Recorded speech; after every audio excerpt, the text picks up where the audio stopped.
Hello and welcome to the Vocal Sound Healing Podcast, episode 6, the 3 key principles of sound healing you need to know. My name is Alexandra Rigazzi-Tarling. I am a vocal sound healing practitioner and trainer, and I am a vocal coach and technician. I've been working with voice for well over 25 years as a former opera singer, and I've been training vocal sound healers for about the last 10 years. And this podcast on vocal sound healing and sound healing is to bring all of the information that we can for discussion. So thank you for joining me this week. And we're going to just dive straight in. This podcast is really an introduction to how sound healing works, and it's for all sound healers, including vocal sound healers. Obviously, this podcast is called the Vocal Sound Healing Podcast because we're focusing on vocal sound, but this episode is a little more general around the topic of sound healing as a whole, because it really does apply to everyone. And particularly with the boom of sound healing in general, it seems an important discussion to have, as it can appear like sound healers are just performing a mantra or banging a gong without any sort of deeper purpose. And in my experience, there are many people out there just chanting a mantra and banging a gong for the whole sort of aesthetic, for the new age vibe, and to bring another selling tool to their offerings. And it might be they have very little understanding of what they're actually doing and the potential behind it. So it seemed an important discussion to have, especially earlier on in the podcast as well. Or I should say earlier on in the podcast series. So if we go straight in with this, the main principle of sound healing is frequency. And by frequency, we mean the actual sound. So frequency, the vibration, the sound. And there's different ways of looking at this, because how do we differentiate between music, as we know it, being sound, and pure sound, sound for sound healing? And pure sound frequencies are different from just playing music. And there are different things that distinguish it. So pure sound frequencies are sounds made from the voice or made from instruments with the sole purpose of sounding tones that are rich in ordered harmonics. So what do we mean by that? So we understand that everything that has a structure, that forms a structure in the universe, can be measured and deduced to ratios as a measurement. So everything from the structure and the measurements of the human body, the shapes found in nature, so the shapes and structure of leaves, of trees, of shells, of the constellations, the stars, of spectroanalysis, the study of the rainbow, the study of colour, and all of those things, but also sound. So sound can be measured as well, even though it feels like this thing that is completely intangible, it can be measured. So when we sound a pure fundamental note, so perhaps oh, we're usually only aware of that fundamental note. But there are actually many other sounds that are vibrating above that fundamental note that are mathematically connected, so can be measured, and that are connected with that fundamental note. And those sounds are called harmonics. And these precise measurements of the sounds that vibrate above that lower fundamental note are present in the sound and act like a sort of sonic sacred geometry. So like you might have sacred geometry as in the sacred connection of nature and measurements of nature and mandalas and beautiful temples and all of these things that have been identified as sacred because they form our universe. They are the basis of cosmic creation and those ratios have been identified, it's the same with sound. These ratios can be found in the order of these harmonics. And so you could look at these harmonics as a sort of sonic sacred geometry. And so in sound healing, instruments, for example, are designed, instruments like gongs perhaps, or Tibetan singing bowls, good quality instruments are designed to really amplify these ordered harmonics. They're made from specific metals, they're hand forged in a certain way to ensure that the instrument will sound these pure frequencies, these mathematical ratios, these harmonics. And in vocal sound healing, we learn to free the voice, to really open up the voice and get out of the way of sort of conditioned sounding, to make the voice richer in these harmonics. And it's for the same purpose, but we call this, in vocal sound healing, we call this pure tone. This is very different, and I just want to say, any musicians listening, this is very different from the sort of pure or white tone that you might come across in early music, or that terminology. Pure tone in this context means rich in harmonics. And we're really freeing the voice and resonating the voice optimally to create this pure tone, this tone rich in harmonics. So these frequencies, or these healing sounds, are very important because they're in alignment with the basis of creation, with the universe as we know it, with the formation of the earth. And this is one of the things that makes it sound healing, that actually makes it healing. We're not just buying any old instrument, playing it, and because it looks like a bowl, because it looks like a tuning fork, it looks like a gong, assuming that that's all we need. What's actually really important here is the sound of the harmonics present in the tone of the instrument, in the tone of the voice. So, for example, on the vocal sound healing course that I've been teaching for the last 10 years, we ask students to purchase a pair of Biosonic body tuner tuning forks. This is from biosonics.com, based in America, John Beaulieu's tuning forks. John Beaulieu wrote the book Human Tuning. Very interesting book if you have time to read it. And I've had people ask me, students ask me, if they can get the cheaper ones that they see on Temu, on Amazon, if they're enough, because they're the same frequency. And, they're presuming, because they don't know, they're presuming that they were enough. And it's not until part one of the course where I have some cheap tuning forks that I bought years ago when I was sort of just dabbling in sound healing and I didn't know the difference when I first started. These were cheap machine cut tuning forks from India. And I play the students these cheap ones. And then I say, now listen to the biosonic tuners and the body tuners and tell me what you think the difference is. And there is absolutely no question, no discussion.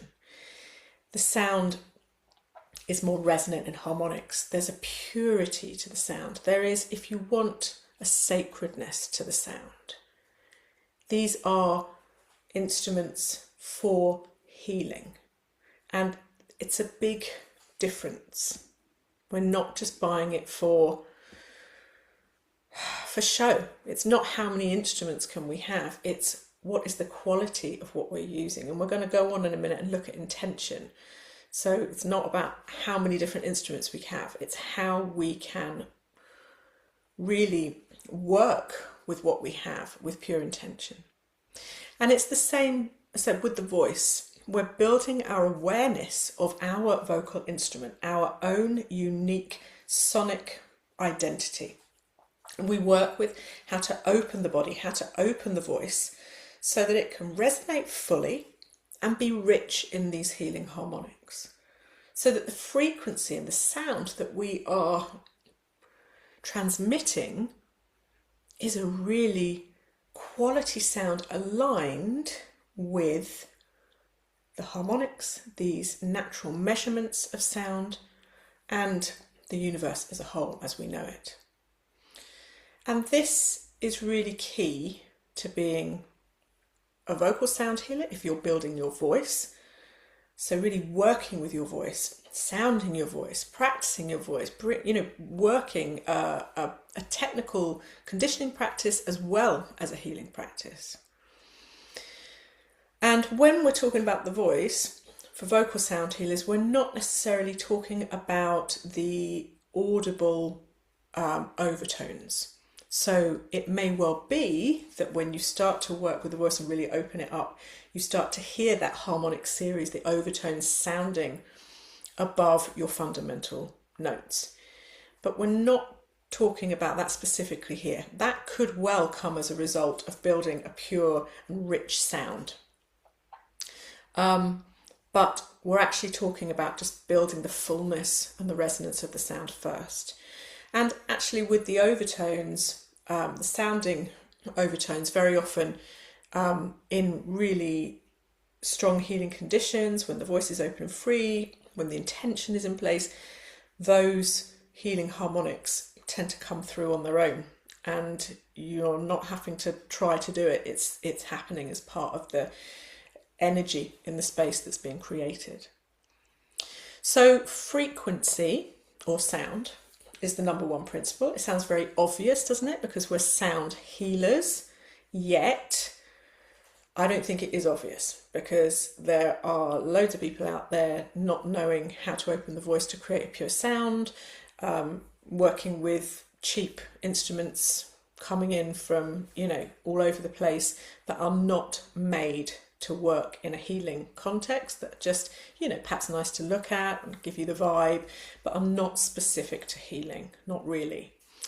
But there's so much more we could talk about with sound and frequency, and I'll go into detail in later podcasts, but we're just setting the scene. We're just setting the scene at this one. So the second most important fundamental principle of sound healing is really the thing that sets sound healing apart from, say, just sound therapy. The actual healing aspect, as in, if you were a Reiki healer, you would be working with an energy outside of perhaps, the physical realm or physical understanding. When we're working with sound healing, this is taking us into that realm. And when we work in that realm, when we work in that energetic realm, and we're really, it's hard not to, and I'm going to go into that now, it's hard not to acknowledge this when you really look at how science tells us that the universe is made up and the physical world here. But this important principle is intention. And by intention, we mean the energy of our thoughts. So where we are directing the sound with the energy of our thoughts, and why this is key. It's almost more important than the sound itself. So the sound acts like a bridge between realms, between conscious expression, and carries information from the intention or the consciousness to the recipient. So this is a huge topic, just like frequency, and it's not something I can do justice to in just a short podcast episode. And again, it's something for a later session, and perhaps more later sessions, because it's just a huge concept. But our intention is where we begin to work in healing rather than just superficial sound. So we're talking about healing intention. The thing that really takes us into healing is the gateway to working with healing energy, if you like. So with sound healing, with vocal sound healing, and I'm going to say healing in those inverted commas, we are connecting to all that is. To the energy of creation, all around us at any one time, and even across time and space. So let's just rewind, let's just come back for a minute. So you'll remember at the beginning when I started this podcast series, so we're only on episode 6, so not that long ago, 6 weeks ago, I spoke about what sound healing is. I spoke about what vocal sound healing is, actually more specifically, and how it works. And I said that everything that we perceive as solid in the world around us, including ourselves, solid, science and ancient sources have confirmed, have told us, is pure vibration, is energy. So what we mean by that is that everything that is solid around you, everything that you can see in your room, in your space, when you look at your body, everything is a mass of particles, atoms, subatoms, all of it, vibrating. So just let your mind expand for a moment and look around you. And look at objects in your space. Look at your arm, look at your hand, and see past the solid. The solid is form, but actually what you're really seeing is a mass of tiny, tiny, tiny, tiny particles being held together and vibrating. Even though it might not look like it is, it is. We know this, we've been told this. There's lots and lots of research about this. So see past the solid to what is really there. Everything is vibrating matter. Even gas is matter, so the air that we breathe is also matter. The space around us, even though that looks like air, the space in itself could well be termed as plasma or ether. And this thing that we consider space, if it's matter, is vibrating as well. So where does it end? Where does my solid body vibration end, and where does the air begin and the plasma begin? It's all vibrating. It's all energy. Have a read of Eileen Day McCusick's books on this. She talks a lot about matter and plasma. Really, really well written as well. So it's sort of simple to take on board. Because I appreciate if you've never come across this concept, it might be a bit of a steep one to go into.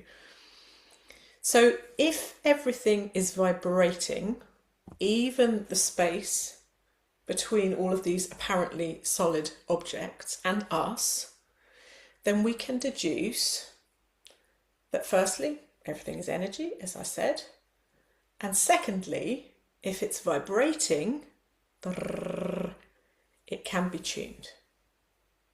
Therefore, it is frequency. If it vibrates, it has a frequency and it can be tuned. So let's take this back. Let's take this whole, everything that we perceive as solid thing, including the air we breathe, the water we drink, everything. Let's take this back to sound healing. So we're using our voice as pure frequency, as vocal sound healers, or if you're a sound healer that you're not using your voice, you're using instruments, gongs, bowls, and so on, to create more sound, which is a pressure wave. So if you've got a bowl, that becomes the source of the sound, the wave. If it's your voice, you become the source of that sound. And this sound we create with the instrument or the voice has the ability to move the matter around us and in us and through us and so on. So where does intention fit into this? Where does thought energy fit into this? So if we are vibrating masses of energy, what then are our thoughts? Because if we're not as solid as we thought we were, and our brain isn't as solid as we thought we were, then, what are our thoughts anyway? But if we are actually vibration and frequency, what are our thoughts then? And the way I see it, our thoughts are a conscious expression of our energetic state. So So our nervous system, our state of being, everything that we are here and now in this moment of physicality, of solid form. And if the world around us is energy, the air, the water, the plasma in the space, then our thoughts can be affected by all of that. All of that, because our thoughts are just an expression of the energy that I am, that you are, and that energy and that vibration is going into more energy in the air, in the ether around us. But what if we could tune into the source of this vibration? And by that I mean the creative force that holds it all together. So yes, the plasma is vibrating. Yes, the air is vibrating. Yes, the water I drink is vibrating. Yes, my body is vibrating. But what is at the basis of all of that? What is that seed vibration? So rather than being affected by all of that vibration, can't we just go into the source, the most pure, the most potent form of this vibration, this creative force that is all life? Can't we just go straight into the source of that? And as healers, this is what we're tapping into, this creative force. It's in this place that anything is possible if we can allow it. So remember, as humans, we've built up a lot of solid matter. And we are very, very capable of change because we are matter and we're vibrating, we're energy, as we've just said. We're very capable of change. But we also hold ourselves in constructs of life, constructs of society, everything we've been told, everything we've been conditioned. We believe what we see, what we've been told, and that forms us. So it's not that when we go for a healing session that anything is possible. It's, can we allow anything to be possible? And that perhaps is, again, another discussion, but something to ponder upon. So as sound healers, as vocal sound healers, we are facilitating a space of pure energy by tuning into the force of creation and working directly with intention. And here's our intention, our thought energy, for the person's highest good, or the group's highest good, or our own highest good, and so on. And this is key. The highest good aspect is key. Because when we're working from a place of healing intention, it isn't about control. It's not about working from our agenda, even if that agenda is what we think for somebody's good. It's actually about letting go of what we think and tuning into the force of creation, which, quite honestly, look at what it's created. It's got to know better than me, for sure. It's got its own intelligence, if we can allow it. So as sound healers, we're understanding that we can tune into this frequency of creation, this seed, this source of creation, and bring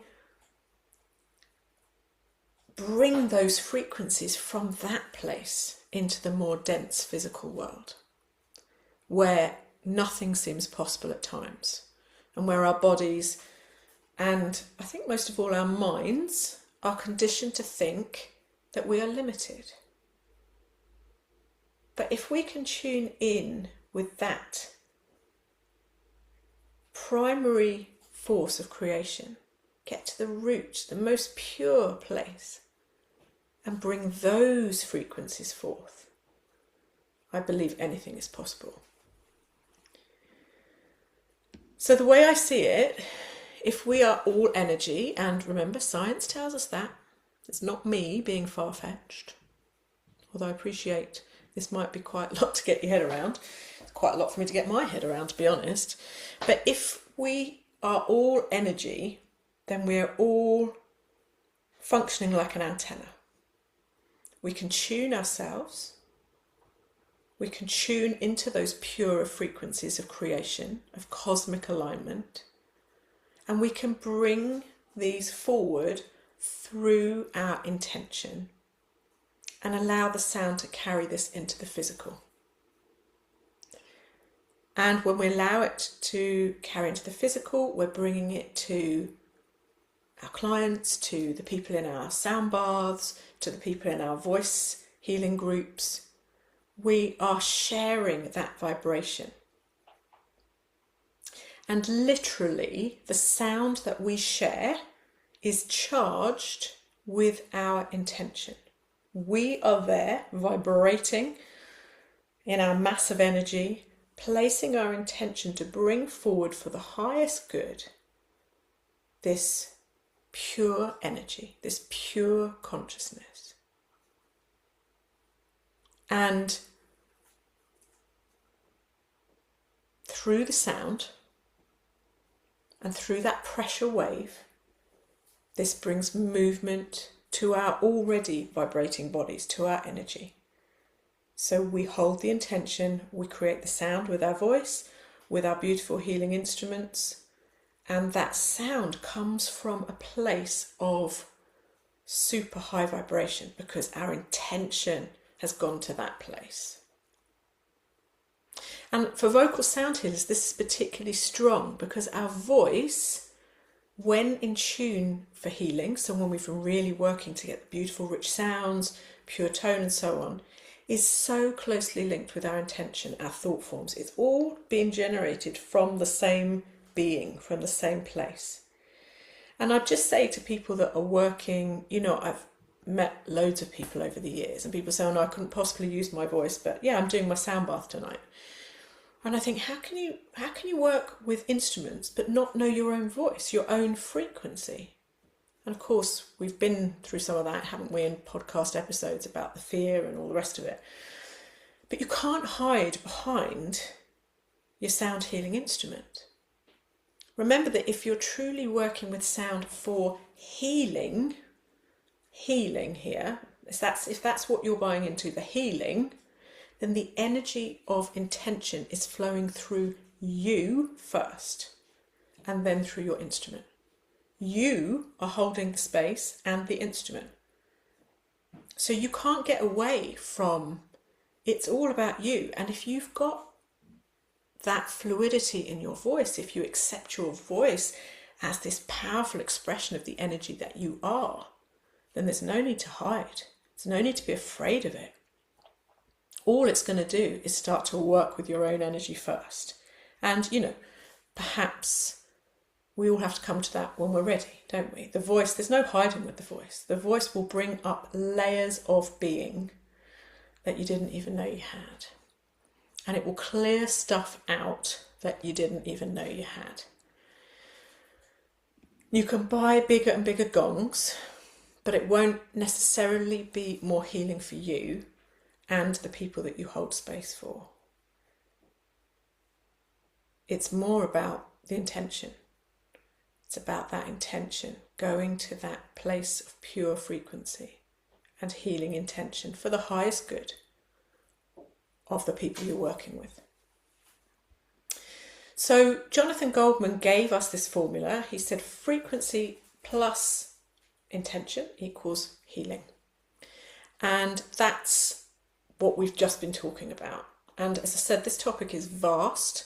So this is really just an introduction, just to get us sort of, thinking in that direction now, because this is a vocal sound healing podcast.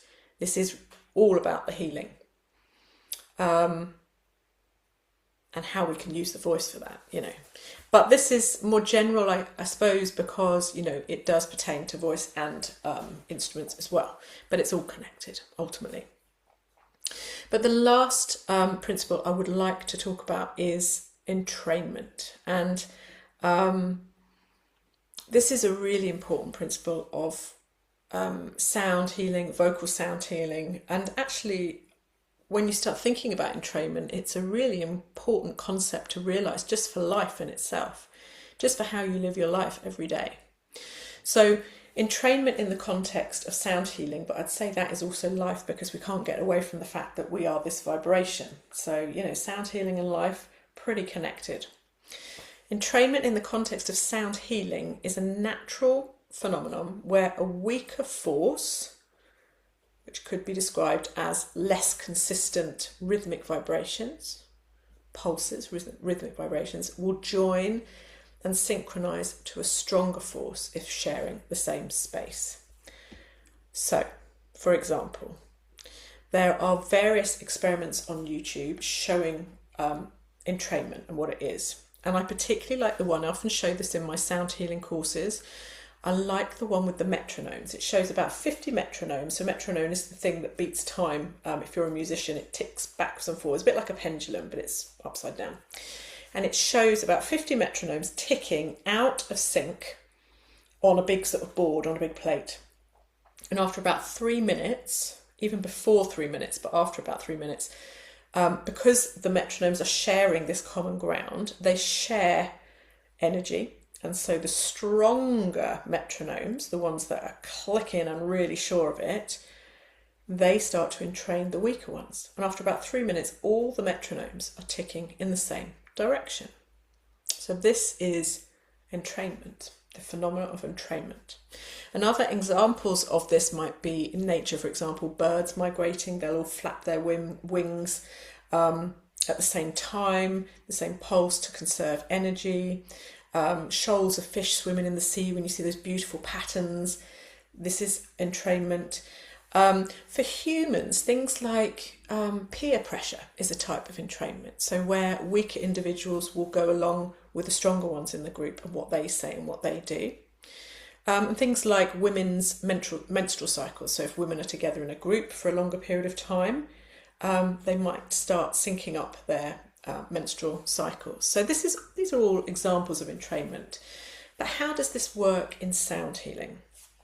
So the sound healer, by working with pure frequency and intention, becomes the coherent and consistent force in the space. And if you think back to when we were talking then about intention, this is why it's so important. Because when we work with really pure intention for the highest good of the people we work with, we become more coherent. We enter into a healing space. Those of you that are listening to this that are healers, you'll understand that. You'll understand that flow, that healing energy that just, it feels like nothing else. It's a flow that comes into the space and that flows through you, and you become a more coherent energy. And it's when we're doing it for somebody's highest good, to promote well-being and so on. We want this because it's not about, as I said, it's not about controlling others, trying to make them better on our agenda, or even taking that responsibility. It's about being able to hold a balanced, whole and coherent space where you as the sound healer can facilitate that energetic shift for healing others. And the space that you hold will either guide them into healing and safety, where their nervous system feels safe, where they can relax, where they can go into that deeper sense of silence within the sound. They can rest, they can rejuvenate with all of that beautiful resonance of sound creation, all of that beautiful intention that's flowing through into the space. Or the opposite can occur. So that's really something to consider, because as a sound healing space holder, your vibration will affect all that come into that space.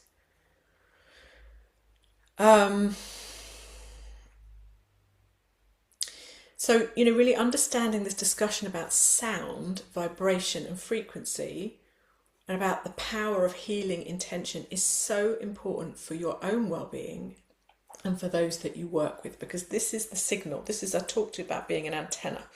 This is the signal that you're sending out. Remember, we're all energy, it's all vibrating. You're sending out a signal, you're sending out that energy. And when it comes to entrainment, if this isn't working in the positive sense to support your practice, you could end up in training to the people that are coming to you for healing help. So if someone is very dysregulated or out of balance and out of harmony with themselves, with nature and everyone around them, this is an equally strong force. So as sound healers, we need to learn to work sensibly with these fundamental principles of the modality so that we can stay healthy and strong and coherent and keep sharing our gifts with the world. Because it's so easy just to be knocked. There's so many forces and energies and frequencies out there that we can be affected by all that too. So a practice of sound healing, the practice of sound healing is working on yourself as a practitioner, understanding these principles, practicing your craft, your energy, working with that healing in sound to purify your own system, to really hold that space so that when people come to you, you're holding that for them. It's sort of like, fit your own oxygen mask first situation. If you're keeping yourself nice and strong, your self-care is in place, you're looking after yourself, you've got your boundaries in place, you've got your things that you do to look after yourself, you're going to be in a much better position to help the people that come to you. And that's all about understanding frequency, intention, and entrainment. What I just said is really those three things. And vocal sound healers in particular, we have to be really mindful of this because we don't have an instrument to hide behind. We are the instrument. The whole body becomes that resonating frequency. And the intention is linked with everything that we are because the voice is within us. So, this is a healing journey in itself. Working with voice is one of the most powerful healing journeys I think a human being could ever go through. And when I say working with voice, I mean working with voice on a healing pathway, on a spiritual pathway. Not working with voice from the ego. There's a distinction, and maybe we'll go into that on a later podcast because it's time to finish it up now.